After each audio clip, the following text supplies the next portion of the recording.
The intro didn't start. Hey, we're not live yet. Wake up, world.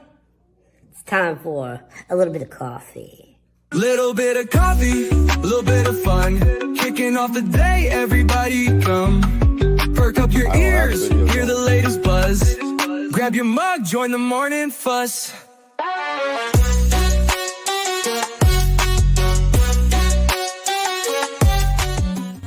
So grab your Joe and let's go.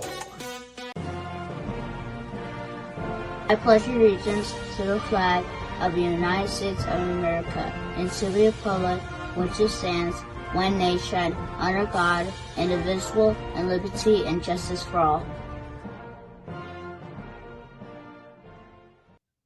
So what's happening, everybody? Well, it's a bomb. We got a 0 new degrees president today at noon. Yes, we do. Yeah. Yes, we do. Anybody watching the inauguration today? I'll probably watch it. Yes.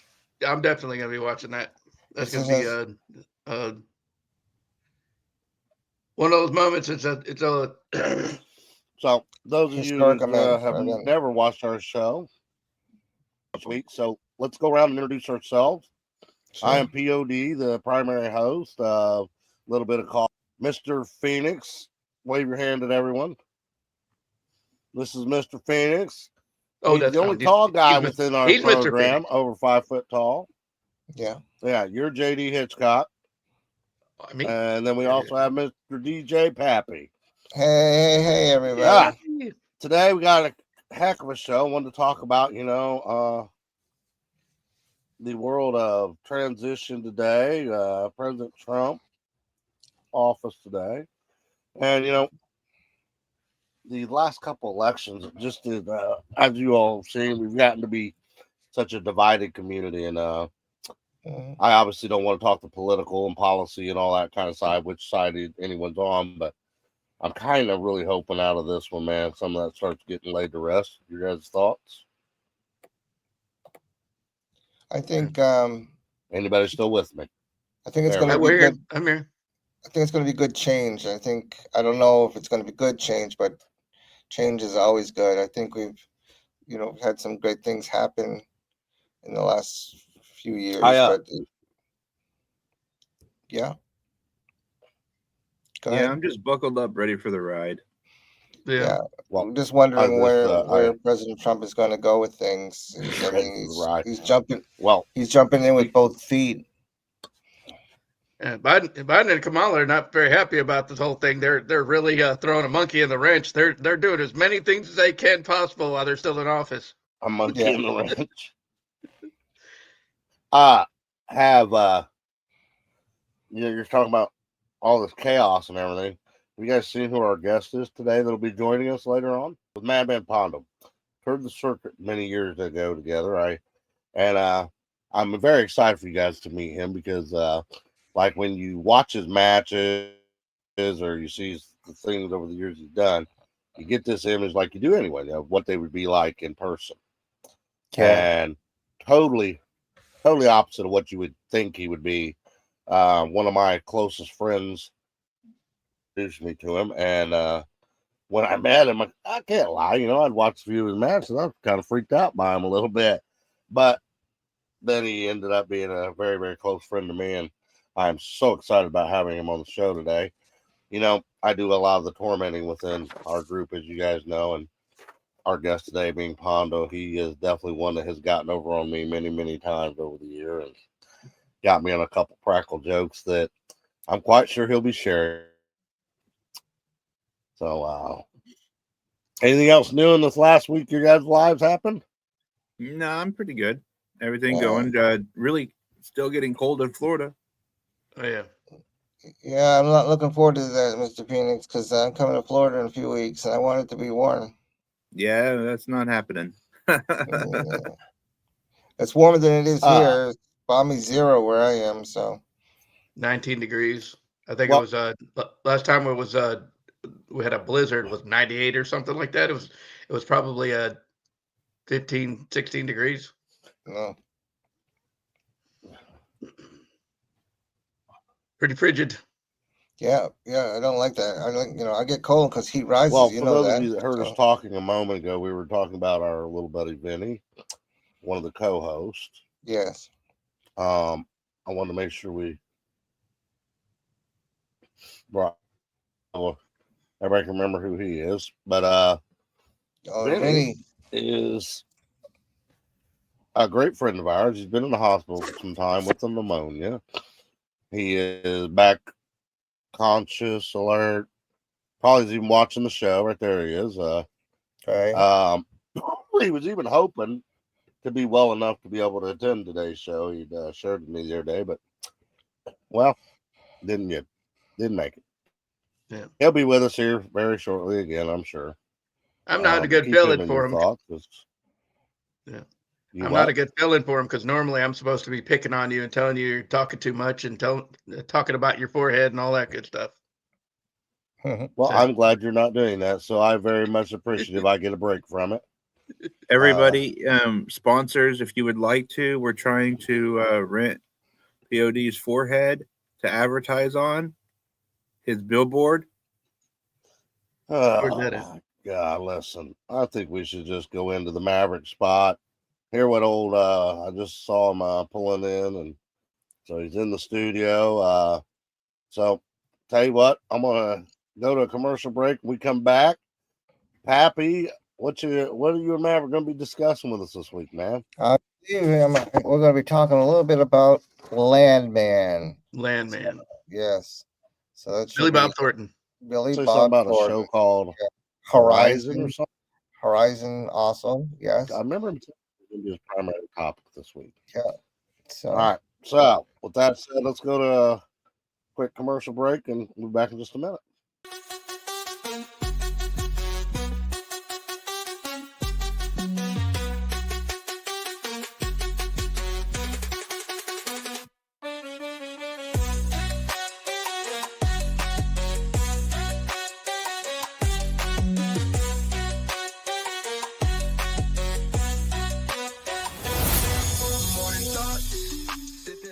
Movie Horizon, the American Saga Chapter 1. It's the movie that Kevin Costner produced and financed and was in.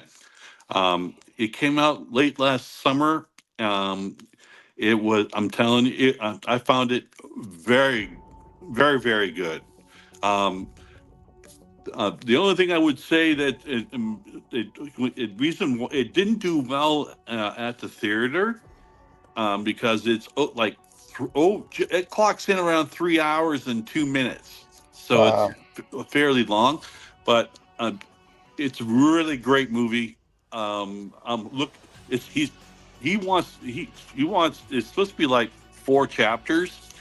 But he's trying to get finance for the second chapter, which hopefully he's looking to get like $25 million to produce it. Oh, so wow. It's a good movie, and visually speaking, it was filmed in Montana, and I'm telling you, it was Very beautiful. Now I talk about the season finale of Landman. It's such a great show.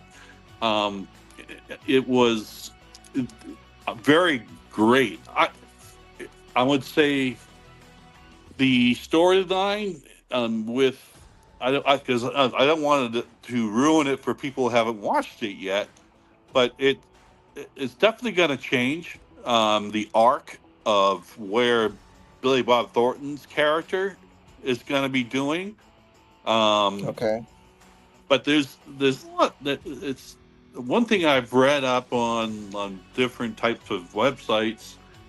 There's like even the characters say they don't even know if there's going to be a season 2 yet. So but I think Paramount Plus, they've looked at the numbers and they definitely see that they have a great asset in their lineup. So I would not say that there won't be a season 2, because it's a moneymaker for them, and Taylor Sheridan, obviously.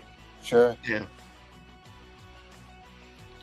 I've been told pretty much everything about it. I'm only up to a certain point on the first season. I'm about where after the oil thing explodes and he's coming out of the hospital and Billy Bob Thornton's giving him the little speech there. Right. That's all. That's where I'm at. I'm barely in the beginning of all the crazy stuff. So you got a little ways to go, but it's a tremendous show. Hey guys, it's your boy Vinny MG coming at you live. When I'm not torturing or tormenting POD, I'm on here checking out all the cool content that me and my 3 brothers put up on this platform. Come and check this out. The show is called A Little Bit of Coffee. You can like, share, and subscribe for more content in the future. Alright? So don't forget, grab your Joe and let's go. Oh, all right. I miss that little guy. I miss him too, man. I can't wait till he's back so I can pick on him and make fun of him again. I know he's such a great guy. Yeah. But now, coming on the show. Oh, I'm excited. You know, I know you guys are because I told you we got a couple guests today that these two mess with me a lot. But the first one, he's the world's most extreme wrestler. He's been all over the world. Things that most of us would not think capable. Welcome our good friend, Mad Man Pondo. Hey, hey, hey. What up? What Mad up? Man Pondo? What up? What's happening? Hey, Pondo. Little bit of coffee. Little bit of coffee. Yes, sir. Before we even go on, I got a very serious and so to all the grandmothers and all the bored women in the world and some guys, if you have 3 or 4 balls of yarn, maybe even 4 or 5, if you could please knit Pod another hoodie for his forehead, we would appreciate it. I'm sure the address will be available somewhere. Please send Pod. It's going to look like a pair of pants, but please send Pod another beanie for his Colo head. Right Please. here is our email. There You it can send is. your address. Right, we'll give you the address. I was uncalled for. If somebody really does send you a beanie. We were friends at one point. I thought we were really close friends. And you come on there right away, start making fun of my forehead. You filling in for Vinny today?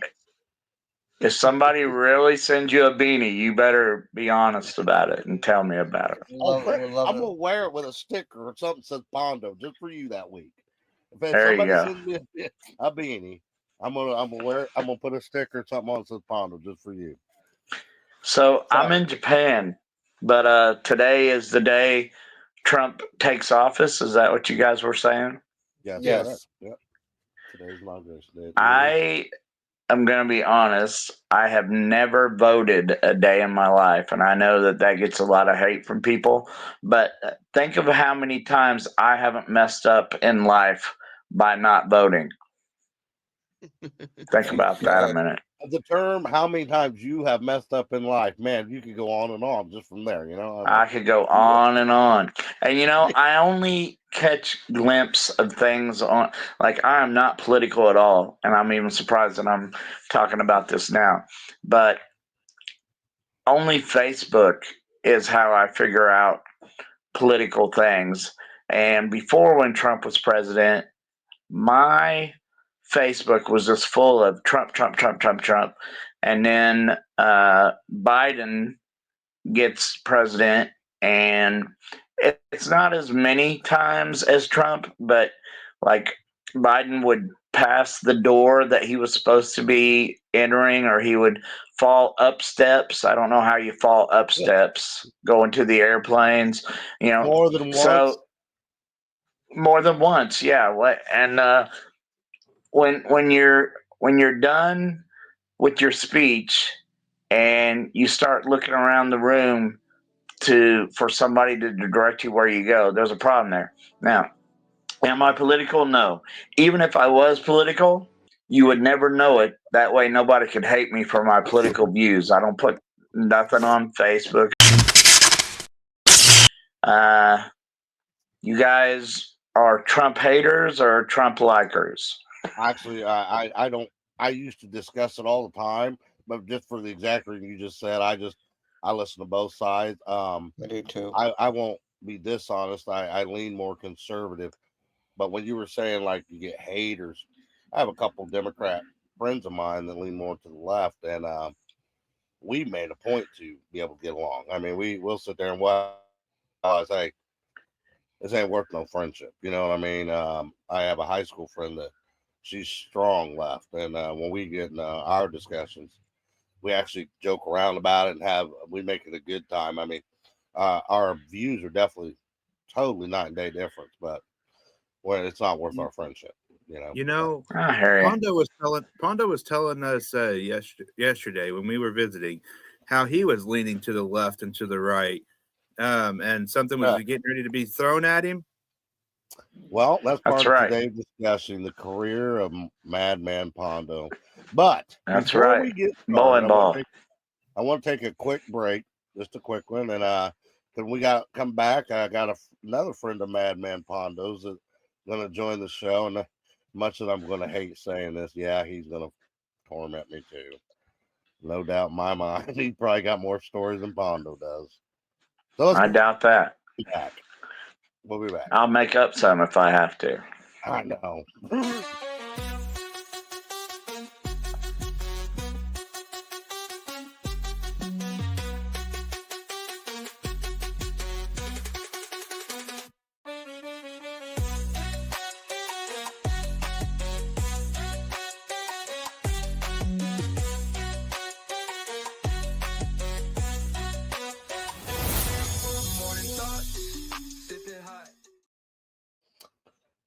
We're back again.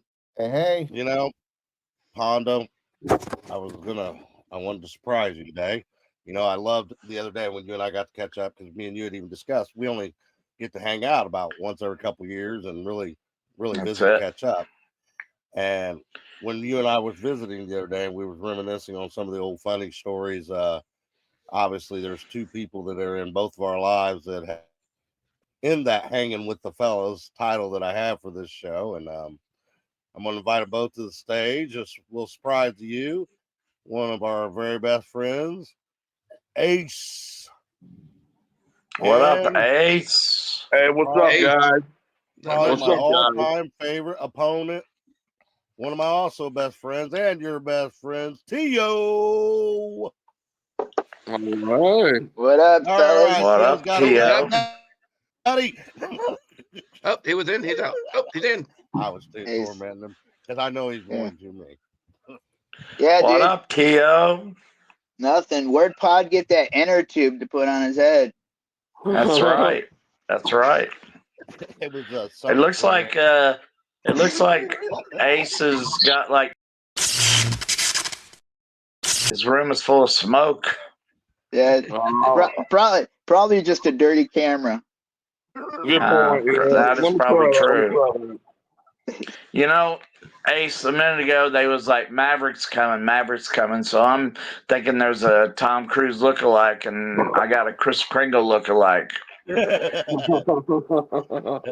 he used to look like Tom Cruise when the original came out. I gotcha. So are you I just want to ask a couple fan questions here. So are you living in Japan permanently now, or well, here's the thing. Working? All that red tape that you have to go through living in Japan, I have figured out how to go through that. So Big Japan gets me 6-month visas, and I'd like to go home for a week every year. So 6 months, go home for a week, let that process, 6 more months, and then I don't have changing my citizenship and all that. Right. Tio, that mug was as big as your head.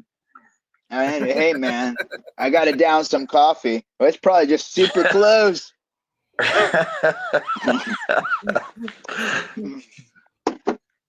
Am I the only one drinking tea? Everybody else has. I guess that is. If it What was time is it called, there? What time is it there? it is 9:30 at night here. 9:30 at Right night. on. Oh, okay.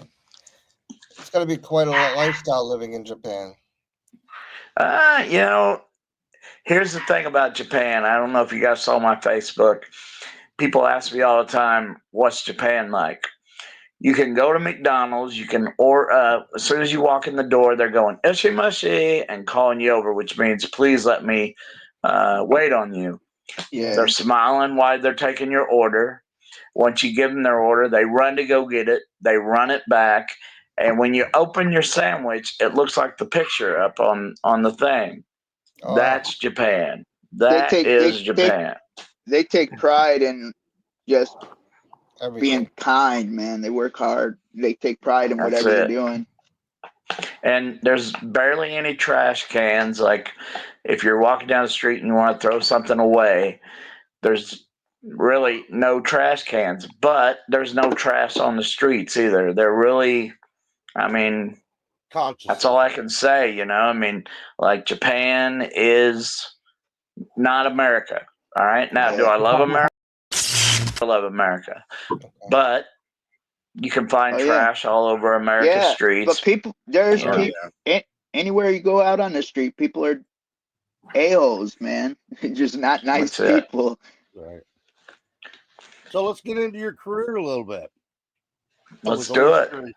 Something I was always curious about was at what age did you know it was going to be wrestling for you? Very young. I grew up watching CWA, which later became USWA, which is Jerry the King Lawler and Bill Dundee. Okay, so say here is the point of my home. An hour and a half this way was wrestling at the Chase out of St. Louis, which was Bruiser Brody, Bulldog Bob Brown, Andre the Giant. 1 hour to the south was Pafo's ICW, which was Leapin' Lanny, Macho Man, Crusher Broomfield, who later became One Man Gang. Hour and a half to the east was Evansville, Indiana, which had Jerry the King Lawler, Bill Dundee, you know, all Sheepherders, all those guys. 5 hours to the north was Chicago, that just had everything.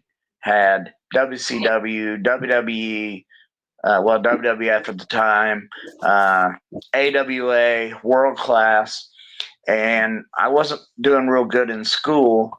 And this guy, Roy West Jr., to motivate kids to do better in school, would take us to wrestling matches. I know today's standards. Today's standards, that sounds like today's standards, that would sound like some kind of pedophile story. Not at the least. Like, this guy just really cared about wrestling and really cared about kids getting through school. So my parents was all about it. So very young, I was going to wrestling matches. Now, this is when I knew that I was going to be a professional wrestler. I don't know about you guys, but in our school, they had a piece of paper and they said, draw what you want to be when you grow up. Yeah. And some kids were drawing police officers, some kids were drawing firemen, some were drawing doctors, kids were drawing teachers. Mine had a ring with two stick figures going at each other, and I had to ask how to spell it, but my paper said, I want to be a professional wrestler, and my mom still has that piece of paper today at her house. So that's grade school, you know. Right. Then there was never ever another career ambition for you, like, you know, you never. Oh yeah, I mean, did I have other jobs? Yeah, I mean, no, I meant, my was very there first something that you thought would be your career? I thought a horror movie actor, you know, things, and I made it in a horror movie. Yeah, I made it in a horror movie. Yes, you did. at a young age, I thought I'd be a professional demolition derby driver, which I don't know if there is such a thing. Right. You know, of course, there was outlandish thoughts of what I wanted to be. Never did I think, oh, I can't wait to be the best worker in a factory, or I can't wait to be like my dad is still a truck driver this day. I'm 55 years old. My dad's been driving a truck before me and is still driving a truck today. So give it up to him for his work ethics. I was more lazy than that. I wanted to do entertaining things for my job, and here I am. I'm in Japan, trip number 49. So you mentioned a horror movie. Pondo, do you think Yeah. wrestling in general has picked back up big time again, like it did in the 90s, like independence and stuff? Like everybody seems like they're making money. I am gonna say I never thought we would see an era without Vince McMahon. Yeah. Okay. I thought Vince was gonna be the man until he was Vince Senior, gray headed, getting ready to die. I never thought we would have no Vince McMahon, but I don't really watch the product, but like I said, skimming through Facebook, you'll see things, and it looks like WWE's product now that Hunter took over is 10 times better. Yeah. Is that okay? Yeah. I watch clips of it, and just the way they're shooting it, the camera angles are sweet. Yeah, and I never thought that there would be competition for WWE, but AEW, I mean, to me is more entertaining to watch. Of course, that I'm talking about in the Vince era. Yeah. I haven't watched it since Hunter took over, but I do know that AEW and NXT back in the day, because Hunter had a lot to do with controlling NXT. That NXT to me was a much better product than what WWE was. Now, I am not the guy. I go to wrestling shows and I see these 40 milers talking about, man, if they did this on WWE, if they did this on WWE, Yeah. and Right.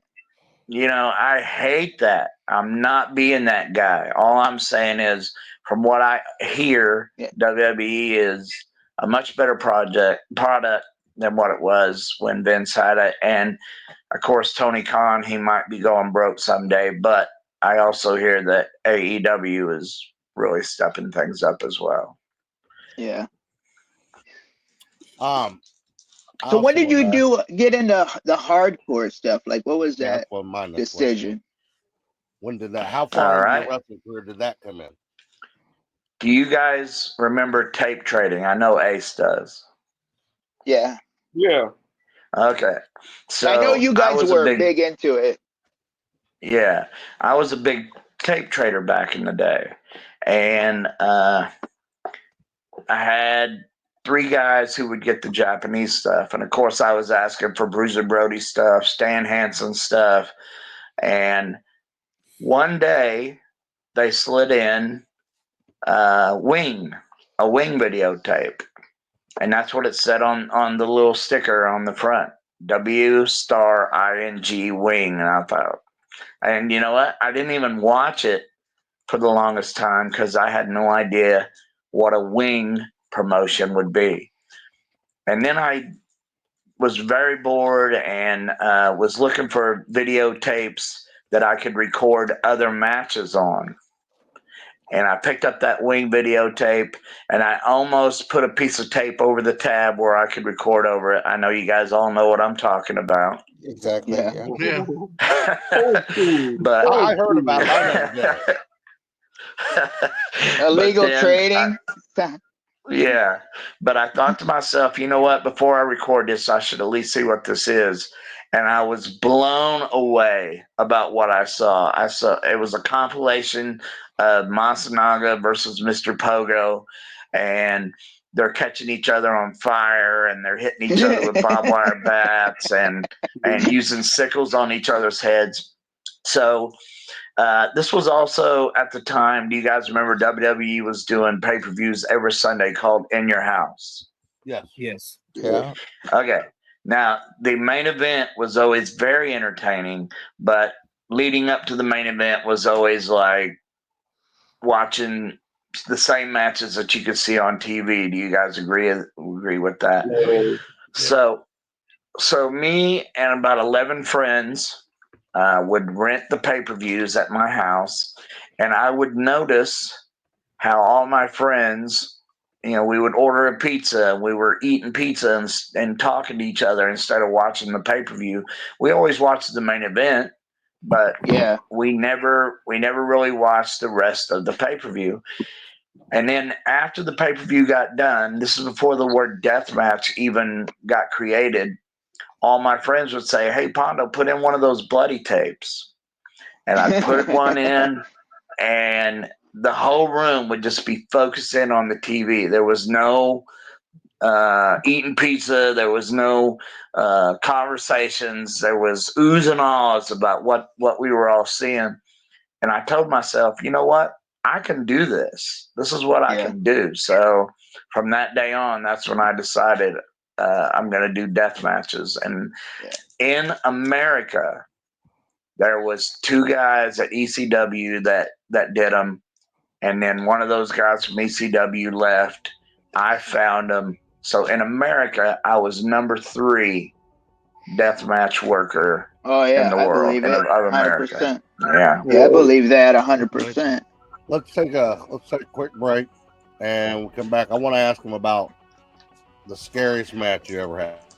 All right. All We right. got to discuss that the other day, and I want the world to hear that match. That was pretty spooky. So, Oh, let's take a All quick right. break. Hey guys, it's your boy Vinny MG coming at you live. When I'm not torturing or tormenting POD, I'm on here checking out all the cool content that me and my 3 brothers put up on this platform. Come and check this out. The show is called A Little Bit of Coffee. You can like, share, and subscribe for more content in the future. Alright?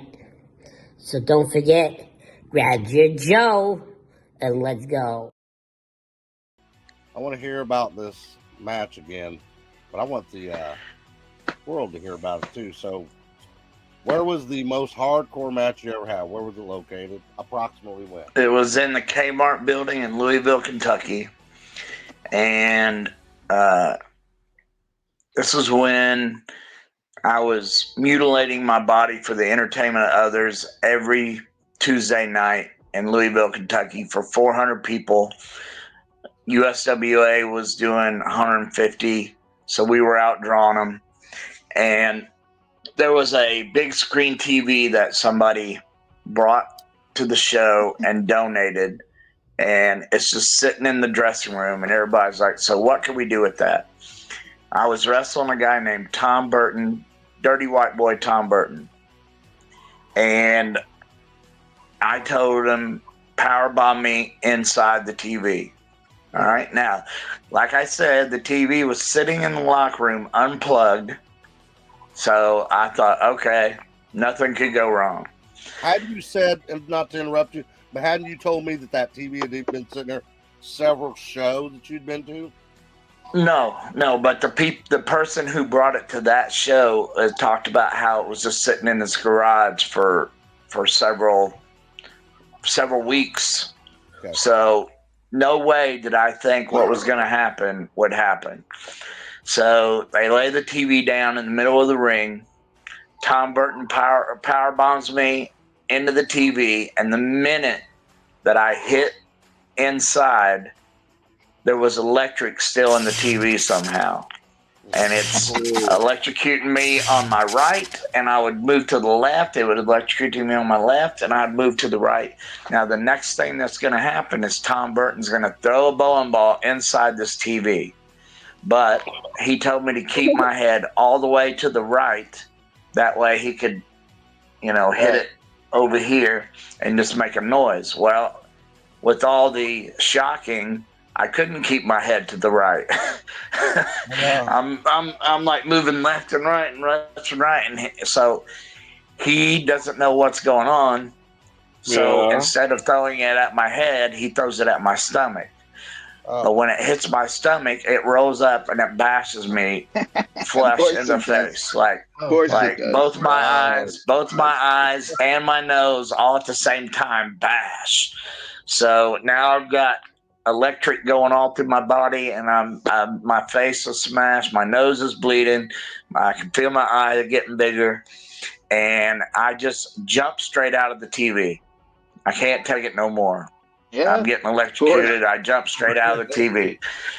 Tom Burton, who didn't know that I was not he thought that I was no selling the bump. He thought I was no selling the bowling ball. So he throws me outside the ring and power bombs me out on the concrete. You know, it was just from one thing from the other, electrocution to getting your face mashed to getting power bombed out on the concrete. So then when I got into the back, of course, everybody's mad at me. He's mad at me, and they're all yelling at me. And finally, I show him the back of my arms where I have electric burns going all up and down my bare arms that was in this TV. And then they realize, okay, now we realize why he got out of the TV. Tom Burton, who is probably one of the biggest in professional wrestling, actually come over. Did I say the word actually? Came over and apologized to me. First time I ever heard that man say sorry ever in his life. But he realized that staying in that TV was probably life threatening. So yeah. And then I, for the longest time, had no idea why I was getting electrocuted, but then Pod also said that he got electrocuted by an old TV as well. My friend did. We used to. He knew how to fix TVs, and we found one of those type you were describing with the tubes and all the old pieces in it. And I asked him, I said, "Do you think you can fix this?" And he's like, "I ain't touching that TV." And he was explaining. I want to say he told me there was transformers inside those old TVs that would hold electricity for years. And I'm not kidding. As I was sharing with you when we were discussing this, I thought he was just working me because he didn't want to work on my TV. And finally, I started messing with it and trying to figure out if there was any power in it anywhere, because he did say it, and I wasn't finding any power in it. When I started to touch it, he said, "Don't. That's where it'll be held." And I guess he decided he was going to do it. And when he reached in there and he grabbed that part, it threw him back about 3 feet. And I could tell he wasn't joking or nothing. He's like, "Man, this is why I don't work on these damn things." And he got super mad at me over that. And so yeah, I don't understand how they hold electric for so long, but yeah, those old TVs, from what I've witnessed. Well, I am proof that they do. I'll tell you right now. Yeah. Damn, bro. Pondo, like you said, you used to watch the hardcore tapes back then, and then like you say you wanted to do it. Were you mentally prepared to what you were going to put your body through? Like, did you know? I mean, have you not met me, Tio? Like, I'm pretty stupid. I know you are like crazy, bro. Like, but it's just like, dude, I've known you forever, and I know you. You know. Okay. Here's the thing. But getting hit with something you're going through it is a different thing. That's it. So here's the thing. I'm not going to mention no names, but Ace and Tio all know that there's a lot of Indianapolis legends that are only legends in Indianapolis. Is that a fair assessment? Right. True. Okay. Right. I went to a show one. Bud Chapman, the guy who got me into wrestling, took me to a show of theirs. We wasn't on the show. He was just going to scout talent, asked me if I wanted to go, and I did. So we're sitting in the back, And all these guys are coming over telling me how, hey, I've been wrestling for 20 years. Listen to me. Hey, I've been wrestling for 15 years. I know this, I know that. And I don't know any of these guys. Yeah. You know, you think if somebody has been wrestling for 20, 15, even 5 years, you would know They've been what around. these guys were about, right? Knew none of these guys. Knew none of these guys. And I told myself, I'm not going to be one of these guys. I'm going to be a wrestler that, not everybody, but when you talk about wrestling, when you talk about wrestling, it's the Jack Sparrow. I may be the worst wrestler you ever heard of, but you heard of me. Right? Yeah, you live by that motto. I knew that way I back do. when. Even you've wrestled like Jarrett in them too, though. You know. I did. I wrestled Jarrett in the Memphis thing. I'll tell you about that. Here's a funny story about that. So, me and Glenn Jacobs, which is Kane, are sitting at a table, and Glenn is in the Christmas creature outfit. Have you guys saw what the Christmas creature looks like? So, a guy named Buddy Wayne. You guys remember Buddy Wayne? Probably not. Anyway, Buddy Wayne comes in and he's got this big old cup of coffee, and all the players are there. There's Jerry the King Lawler, Bill Dundee, the Moondogs, all the major players are in this room. And he looks around the room, and the only one that he can mess with is lower than everybody else on the show, me.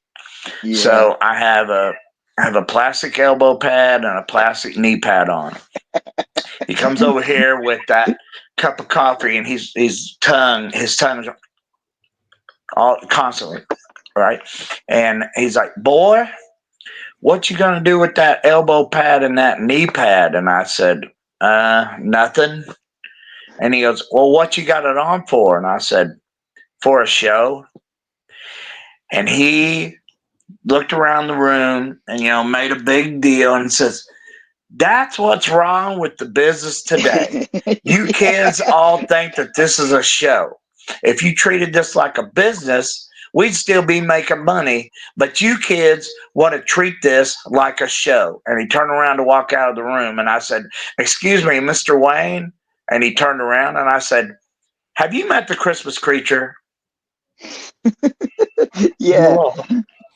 Jerry the King Lawler, Bill Dundee, all of them laughed at Buddy Wayne, laughed hard.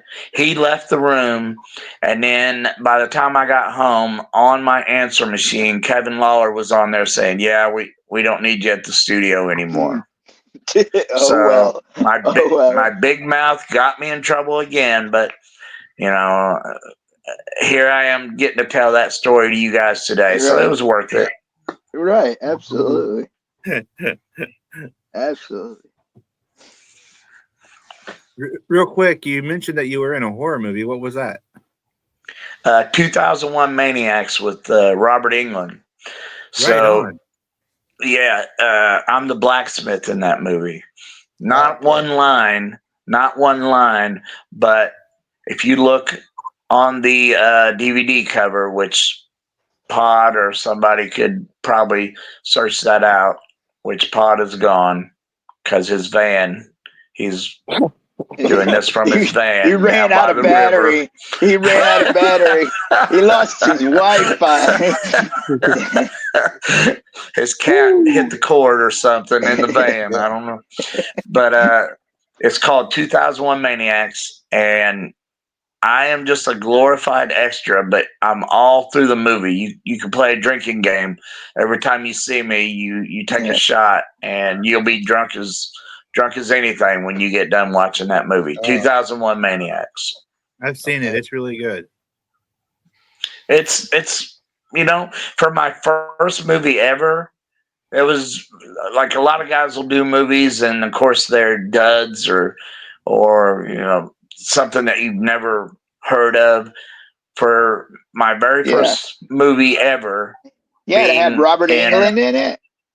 Yeah, and being on the DVD cover, Yeah. and so I was very fortunate for that to be my first movie. Very good. Yeah. Very good. You when I was around and I asked you what was the toughest match, you said the barefoot thumbtack match. That was terrible. Yeah. That was terrible. So, the minute my feet hit the tacks, oh yeah, from my knees all the way up just got hot. I mean, just like hot. So there's no, you can walk through your living room and step on one. Imagine going into a pit of them with your bare feet. Right. I remember when they would get my hands and they bruised the shit out of my hands, and then I could only imagine all the muscles in your feet. Yeah. Can you tell us a little about your weight loss? How you lost 100 pounds in a year? I think that's an incredible story. Man. Well, I mean, it's incredible to me, not incredible to a bunch of people, but weight loss surgery. It's hard work. It's hard work. Yeah, I had the gastric sleeve, and it's hard work getting up to where, because you have to lose weight to get the gastric sleeve, and then you have to maintain it. I'm still 100 pounds down. I started out at 332 pounds, and now I'm 232 pounds. Excellent. I'm getting around a lot faster. Well, What's your day of like eating like, or like snacks? Well, like you don't drink soda pop anymore, right? I do not. I drink lemon tea most of the time in Japan. Here's the thing about that. Once you have stomach surgery and you are close to getting full, you are in pain. Like your body tells you, hey, you're about to go over your limit. So I'm getting ready to go through I'm getting ready to do the bypass. Oh, are you? Let me tell you something about that. I wish you would have researched more. So the bypass, after that, you have to take medication for the rest of your life. Well, I was talking with my doctor, and they were stating the differences between the two. And with me having heartburn and everything, they said the sleeve is not good for me. The better thing is the bypass. Yeah, it might vary from person to person. Yeah, I'm just very forgetful, and I know that I wouldn't take the medication every day, so I went straight to the sleeve, and I'm happy with it. Like, the journey is definitely a strong one. I know what you're talking about on that, because you got to get your proteins in and everything else. I know I'm supposed to be funny on this podcast, but I want to be serious with you about something. After you get the bypass, they're going to tell you to eat nothing solid. Okay. Yeah. The liquid diet. Yes. You know the ramen noodles? Uh-huh. Okay. The noodle is not the flavor. It's the little packets. Right. Now the little the whole package, you're gonna be throwing away a lot of noodles, but the whole package, what are they, like 42 cents a package? I think so. Buy those and just drink the packets. Okay. Hot water, drink the packets. Pod wants the hot tag. Noodles. Pod's back. He wants the hot tag. All right. Take the hot tag. Come on, Pod. Take the hot tag. Wait. You can't hear us. But I've been trying to connect to AOL. Yes, I can hear you, T.O. There it is. Did your disc run out? Your AOL disc, did it run out? Yeah, I guess so. I had to load the other one. We said your battery ran out in your van. I said the cat went through and knocked the cords out of your computer. Yeah. But you all just had your little prediction of what happened to me, huh? Maybe I just was tired of listening to y'all. Hey, this was your idea, buddy. I know. It was. Yeah, I know. I deserve it too, though. Yeah. We have had a lot of fun stories together. Ace, man. Yeah. I'm here, guys. Yeah. All right, let's go around the room. Let's go around the room. Tio, your favorite Pondo story for you personally? Oh, jeez. I remember the first time I met you. Puppet had that big white long Econoland van with bloody midgets writing on the side of it. And I told Pod, you used to wear those glasses, right? Those big glasses. Pod was like, I was like, yeah. I remember him talking about that he wore the big glasses, but I don't recall ever seeing him in glasses. I think when we picked you up, you just did the first JCW tour. Oh, okay. It was like right after that. So is Ace the one that knew you? Was Ace the one that knew you? Yeah, Ace knew me. Yeah. Right on. I remember that van was so hard to drive because the little midget extenders was on it, so you guys could drive it too. So big people could only use the tips of their toes. Yeah, to push the gas and the brakes. The LPA will be calling us later for using the M word. So openly. Okay. Hey, Dennis, when the LPA contacts us, we'll forward them Pondo direct. Right. Let's do that. Let's Pondo at. My favorite Pondo story is when we did Mike's Dance Barn. It was Ace's show, and we had all arrived. There was a handful of us that arrived early. Pondo at the time was dating another gal, and it was him and her, me. I think Ace was there. When we had arrived, the inside of the dance barn, which is a great big dance hall for those listening in Nashville, Indiana, and it was dark. So we went in, had the doors open. Mike come out, and he's like, "Hey guys, what's up?" Well, all of a sudden, this lady from the back comes out. She's got this gigantic pizza. Where'd Pondo go? There's no way I'm letting him out of the story. I'm not letting him out of the story. Yeah. He must be having bad connections as well. So anyhow, the lady comes out with this great big old pizza, and biggest pizza I'd ever seen in a restaurant. And she's like, "Where'd the two people go that ordered this?" And she's all upset. And was like, "We came in, nobody was here." And Mike's like, "Well, just give it to the wrestlers." So we grabbed the pizza and we set it down. I mean, just soon we set it down. There's only like 4 of us there. The bulk of the group come walking into the club, and Pondo takes credit for the pizza, like he had completely spent a ton of money on it. He's like, "Hey guys, I got y'all pizza," and I just sat there and stared at him. He was cracking up laughing. Pondo claimed to have bought us all a pizza. Of course he would. But Ace, your favorite Pondo story while we're waiting on him to get back? I don't know, dude. Probably when we go eat out at a restaurant, watching him pimp on waitresses. I just the most probably like. Well, see, because he was always cut up and covered in blood and shit, and the waitress would be like, "What happened?" Yeah, and he'd be like, "Well, darling, let me tell you something." Yeah. Then he'd go into like the 20-minute story of how, he seen some old lady's car broke down on the side of the road, and he went over there and tried to help fix the car. Then out of nowhere, a deer jumped at him. So he's wrestling a deer. Yeah. And the only thing that saved him was that big bag. And she goes, "That big bag?" And he goes, "That big bag just told you." And he would just start cackling and laughing. He'd be so confused. Yeah. But Pondo always had mad confidence, so he could talk. He had a dude. I was always shy too, but he would just talk to anybody. Hey guys, it's your boy Vinny MG coming at you live.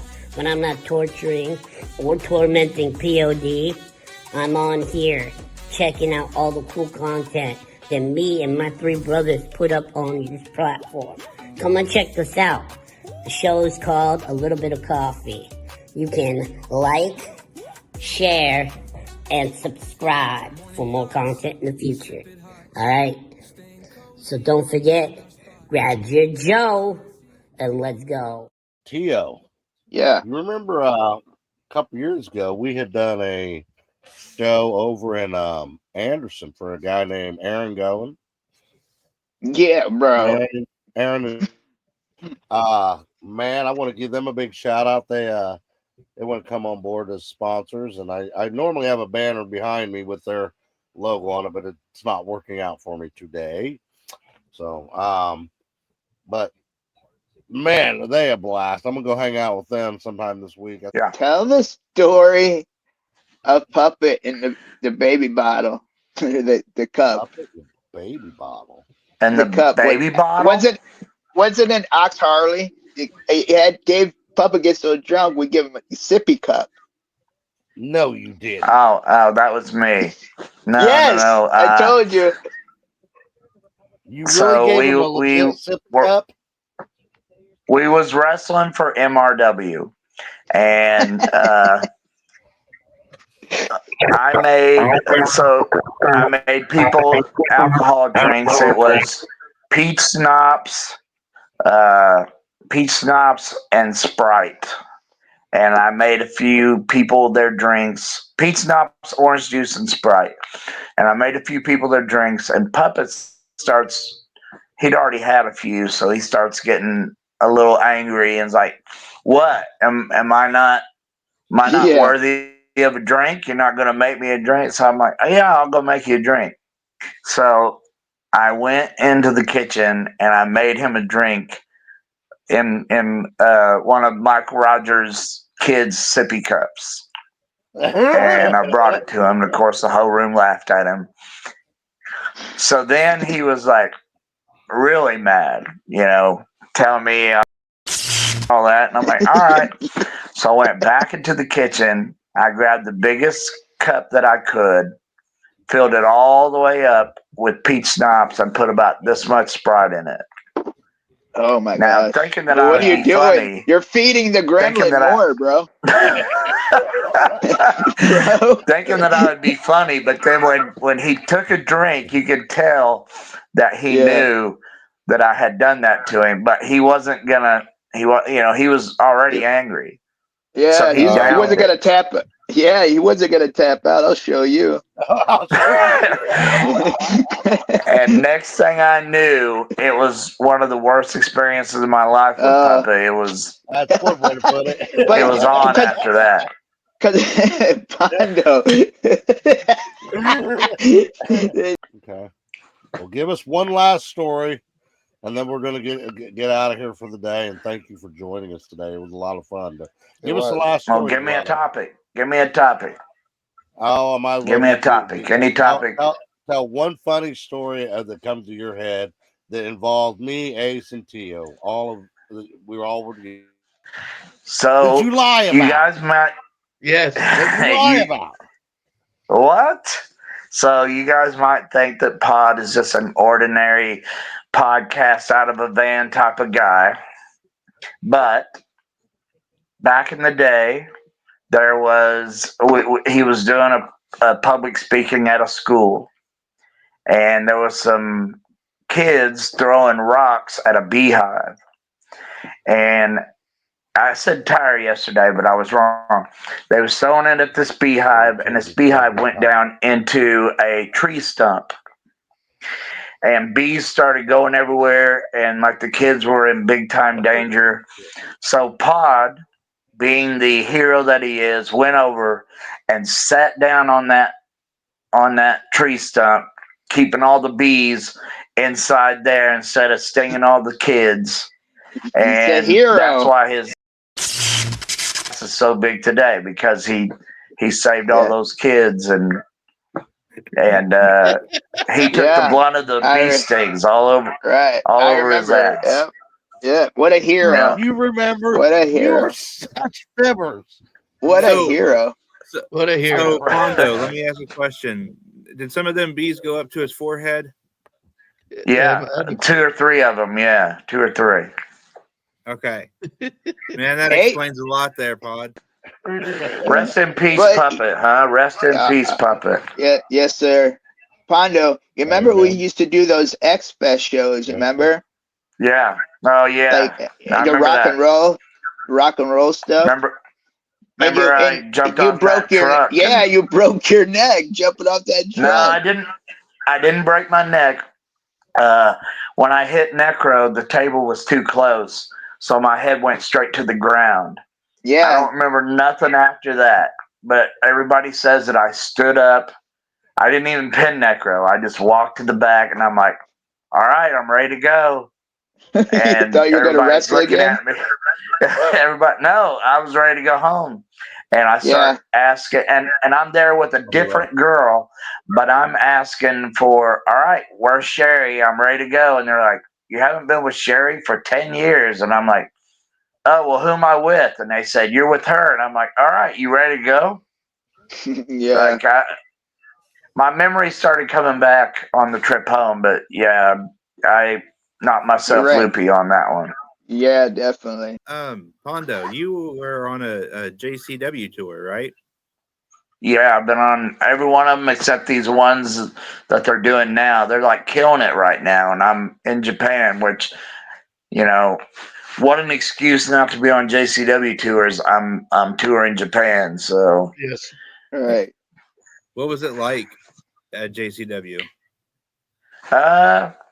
JCW is like no other company that you would ever think of.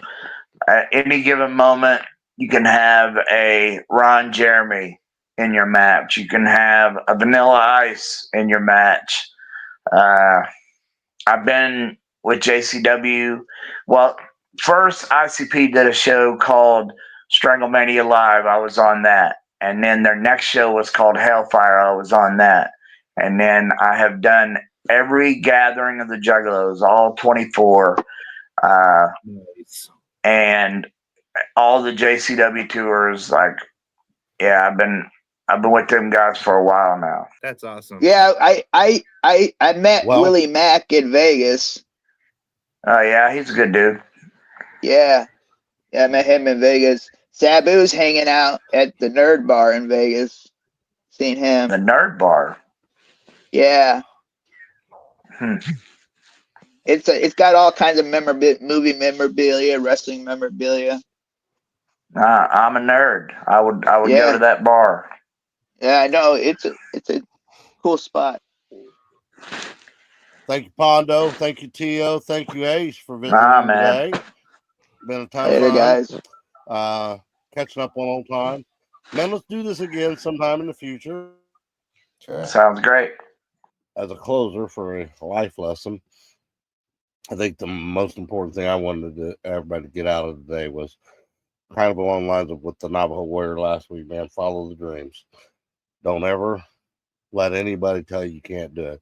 And in Pondo's case, one day he made the decision he was going to, and he followed through, and ta-da, he became the Mad Man Pondo, well known all over the world. Thank you guys for joining us again.